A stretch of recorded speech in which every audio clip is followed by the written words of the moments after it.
Hello there! With the release of Welcome to Derry and the renewed hype for it going around, we got to see it go absolutely insano style in the previous years of Derry's history. Tiana, Khadijah, Lenny, Carvel, him, her, him, bodies. After witnessing such magnificent plays on the field, an inquiry plagued my mind. How would Joseph Joestar fare against it and the dastardly Pennywise the Clown? In one corner, we have Joseph Joestar, the protagonist of JoJo's Bizarre Adventure, Battle Tendency, who has shown his ability to outsmart and defeat beings that he had no logical chance of beating. In the other corner is it, or Pennywise the Clown, who is a cosmic being beyond comprehension that feeds on the fear of others and can manipulate minds, the environment, in whatever shape it chooses to appear as, which is also tailored to its victim's personal, deepest, darkest fears. Can JoJo save Derry from this outerversal evil entity, or will he get cooked like the many who've tried to confront it in the past? The way I'll structure this is by having Joseph come to Derry in the late 50s, around the time the Losers Club get in cahoots with it in the novel. This is just an excuse to follow the events of the original story, even if the reboot is like in the 80s and Welcome to Derry is in the 60s. But basically, Joseph is in his prime after Battle Tendency, at the peak of Hamon mastery, but with no Hermit Purple yet. Now with all that laid out, let's enter the haunting town of Derry. Joseph, being on his Nathan Drake timing, gets an anonymous tip on some anomalous stuff going on in this little town called Derry in Maine. Children are going missing, adults are acting strange for a little piece of change, and just the general sense that something isn't right. The world of JoJo has a lot of weird stuff that goes on already, like ghost alleys and curses that give you so much money that you literally perish from the overbearing accumulation of wealth. So this isn't something new to Joseph. When he arrives to Derry, it wouldn't take long for him, with his deliciously expressive personality, to have an encounter with a big P. Walking down the streets, observing the surroundings, he would eventually notice frequent sightings of crimson balloons, and after following one, something would drop from its clothing, like a pin or something, and it would lead him to a storm drain. Once he kneels down to reach the pin, he would see the predatory eyes of the entity. Joseph would probably be initially startled by the sight of some pervert hiding in a drain, but when the face is revealed to be that of a clown, and it greets him with a "Hiya, Jojo," he would instantly know something is up. What a nice boat. Do you want it back? Joseph walks away, taunting the clown to gauge its tolerance for skullduggery, which he quickly finds out as it tries to swipe and grab at JoJo's leg, which he jumps out of the way for. But as he turns around, he hears it laughing in his head while its elongated arm retracts into the drain. This was Joseph's first encounter with it, but it would be far from the last. So far, he's proved something abnormal exists, but doesn't know the motives or extent of the power it has. Joseph goes around the town, talking to businesses, interviewing people, and to the library to learn about the first-hand accounts of the strange phenomenon that has happened. He would conclude that either something is in the water causing a pandemic of dementia to go around, or that the people are being manipulated somehow by something. Some people have missing memories, parents of missing children seem strangely dismissive, and everywhere he goes, he gets the feeling that he's being watched. Going to the library, he would go deep into their records and find out about some of the unexplained events in Derry's history, like the Bradley Gang Massacre, where a bunch of ordinary townspeople came together in an ambush and sent the brothers to Kingdom Come after they robbed a store in a sudden act of brutality. And afterwards, witnesses say that they saw a familiar clown present. There's of course the Black Spot Fire, where a bunch of racists burned down a black-owned club and survivors witnessed giant bird-like monsters around the catastrophe. And then the Kitchener Ironworks Easter egg hunt disaster, where kids were doing an Easter egg hunt and the Kitchener Ironworks boiler exploded, killing 80-something children, and of course, witnesses reported seeing a clown handing out balloons near the factory when it happened. Joseph would notice the 27-year interval pattern of these strange occurrences, and also connect the dots that this is when the shape-shifting clown strikes and causes pandemonium. As he's going through the newspapers of the past, he flips and discovers an article that puts a dent in his throat. It reads, "Respected Speedwagon Foundation spokeswoman Susie Q and Holly Joestar found dead in a freak accident."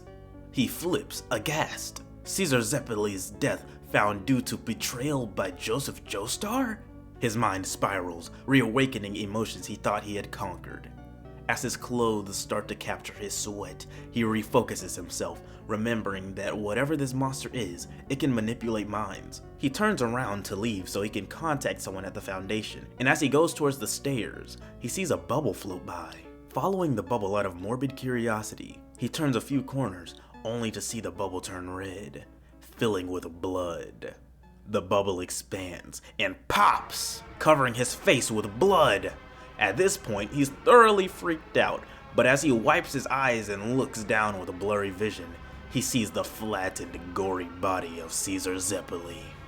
His mind fights with logic, knowing that this isn't really Caesar, but having these memories and emotions forced back into his heart weakens his resolve, and he jumps back to escape the situation. As he takes the leap backwards, the skin of Caesar starts scurrying at him with an unnatural speed, like some kind of parasite or worm wiggling for locomotion. Whether this is real or not, Joseph assumes he needs to take out the enemy in front of him and quickly observes his surroundings. He would see that there was a fire extinguisher on the wall and begins to spray the massive meat with it. And since the fire extinguisher uses a cold gas and dry ice particles, this can cause frostbite to the skin, temporarily freezing it so he can deliver a powerful hormone-infused kick or punch to break it.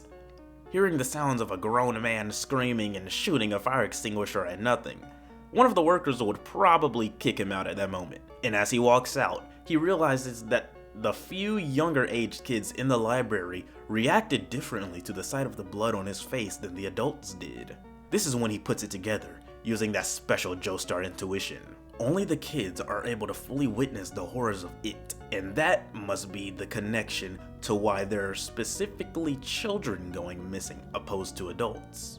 After finding out a way to contact the Speedwagon Foundation to check on Susie Q and Holly, he would steel his resolve to now understand the motive behind this monster. It wants fear. He wouldn't exactly know that it feeds on fear yet, but he knows that it would have probably just killed him by now if it was out there for the sake of killing. Through some Joestar logic, he would figure out that it targets children specifically because children are naturally more fearful than adults.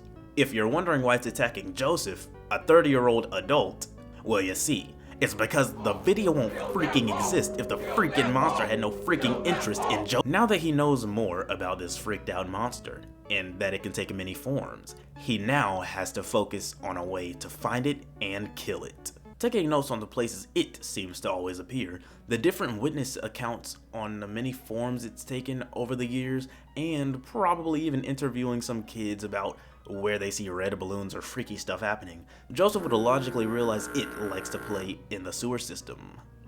Voices in the shower drains, drowned bodies impossibly stuffed into pipes. Hell, even Joseph's first encounter with this clown was it creeping around in a storm drain. Drawing a map to where all the sewers lead will eventually take him to the Neibolt house that has the well that leads to its lair. Taking an assortment of items ready for battle, Joseph leaves this motel, ready to exterminate this pest. As he goes through the streets of this odd town, he realizes it seems quiet.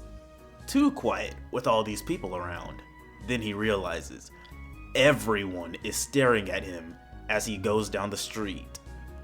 Seeing this, he wonders if they're actually dangerous, so naturally, he walks up to one of the men staring with their rapist, homo, thug, blackball stare and punches the guy in the stomach. The guy throws up from the blow, but once he raises his head, his face becomes like Caesar Zeppeli with that same freaky stare. Seeing that it is trying to play at his mental again, he goes on to the Neibolt house, ignoring all the crowds and creepy shenanigans.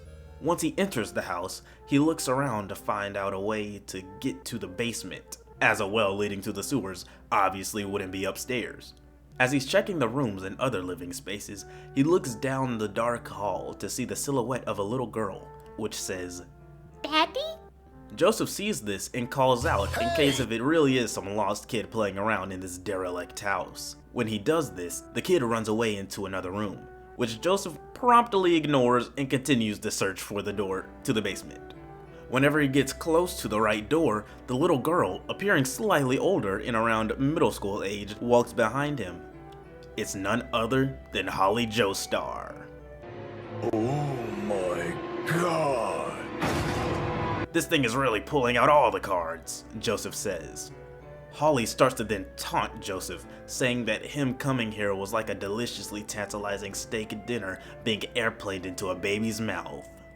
Obviously, this is it, and it continues to rage bait Joseph by saying that Joseph failed Caesar all those years ago, and with Speedwagon and Granny Arena dying a few years prior, his family circle is starting to shrink. You're always gone away from the only family you do have. But what about if you die on one of your adventures? Who will take care of us then? The Speedwagon Foundation? You would rather let some corporate take care of your family than be a real father? Joseph doesn't fear typical things like ghouls and goblins, as he's already fought against vampire-eating gods, zombies, and Kanye fans. But I would imagine the most dreadful possibility in his mind would be failing his loved ones as he did Caesar back in Battle Tendency. This whole time, I had it embody that fear, as by this time, Speedwagon and Arena would have already died from natural causes in the early 50s. So maybe even in this time frame, being only a few years later, he may still have that pain in his heart for it to play on. Joseph doesn't waste his breath arguing with the entity, but with every pained beat of his heart, he realizes what it is trying to do. He tries to open the door to the basement well room, but it is unnaturally locked. The imposter Holly starts to slowly walk towards Joseph, pleading for him to just come home and not fail them like he did Caesar. He then shoulder checks the door, breaking through, and she grabs his arm, and as he turns around, the ceiling falls directly on her where he was standing, in a familiar cross shape, crushing her and throwing him down the stairs. He regains his composure after the tumble, and sees the well, preparing to make his descent to finish this once and for all. Once he lowers himself, he now has to investigate the tunnels using his map, and uses a flashlight to light the way. As some time passes, he makes his way through and comes to an area with a darkness that not even the flashlight can penetrate. He thinks, this must be him, then yells out, "Hey clown, come out wherever you are!" From the darkness, a single red balloon floats forward. As it floats to the side, a pair of yellow, Sith-like, predatory kind of eyes are revealed to be piercing at him. Joseph thinks this may be the final showdown and prepares for battle. You think yourself a big man, eh? Well, you know what they say. There's always a bigger fish. This is when the eyes submerge into the water on the floor, and the water starts to bubble. Then, something seems to thrash around. Joseph observes closely, ready to react. But then, like an orca tearing through the waves, Pennywise in the form of a monstrous, grotesque fish monster with his toothy clown face charges at him. Joseph, not expecting this to happen, but still waiting for this moment, uses this adrenaline to employ the secret Joestar technique. Joseph makes a mad dash in the opposite direction as the fish wriggles to propel itself trying to eat him. He runs and turns a corner, with Pennywise following closely behind. But as it turns the corner, it runs into what seems to be a web of string with grenades inside, and once it runs into the trap, a large explosion goes off. Joseph pumps his fist with confidence, thinking he did some damage, but as the smoke starts to clear, Pennywise, in his clown form, lunges at him, and he instinctively uses his hand to hold back his demonic maw. Joseph, on his back, thinks, if this is a supernatural shape-shifting monster like the Pillar Men, maybe Hamon has some effect on it. With this resolved in his heart of hearts, Joseph sends a Hamon punch to the side of the clown's face, throwing it off him. He looks at the clown, attempting to get up, and realizes half of its face is melted off, but also looks at the hand it chomped down on and realizes the back half of his prosthetic hand is missing. Pennywise seemingly retreats away deeper into the sewer system, but Joseph, thinking he can't let it get away, hawks it down. But almost as quick as the chase started, it ends as he turns a corner and Pennywise disappears. He has successfully fallen into its trap and was led straight into the area where the floating bodies of its victims are. Standing alone, surrounded by the mangled and drowned bodies of children, is Caesar Zeppeli. This time not in the form of a meaty pancake. Joseph is all kinds of familiar with its game now, and understands that hesitation would lead to death. Pennywise as Caesar walks over to Joseph and would say something about how Joseph failed him, yada yada, and now he's gonna have to kill him again. This is when he goes under the water and jumps out in front of him and tries to attack Joseph, which he would promptly dodge. As the Salad Man tries to dash to Jojo for a deadly blow, it would be halted by something gripping his leg, only for it to look down and realize that it's the arm of one of the corpses somehow holding it down. Jojo reveals that it sent the ripple through the corpse while it was yapping and pulls out a piece of rebar on the ground and swings at the imposter, decapitating him. Let's see if you can come back from this one. The body lies on the ground, and one by one, each limb pops out the iconic clown outfit. As it supernaturally rises from the ground, the headless neck top pops out the clown head and Pennywise laughs maniacally, saying that nothing Jojo does will stop him and that if killing his friend for a second time was worth it. Joseph declares, "Do you really think I would be afraid of a clown that preys on children? You barely even scratched me. But look at yourself, having to switch from form to form just to get one over on me, right? Well, Mr. Clown, you truly are pathetic."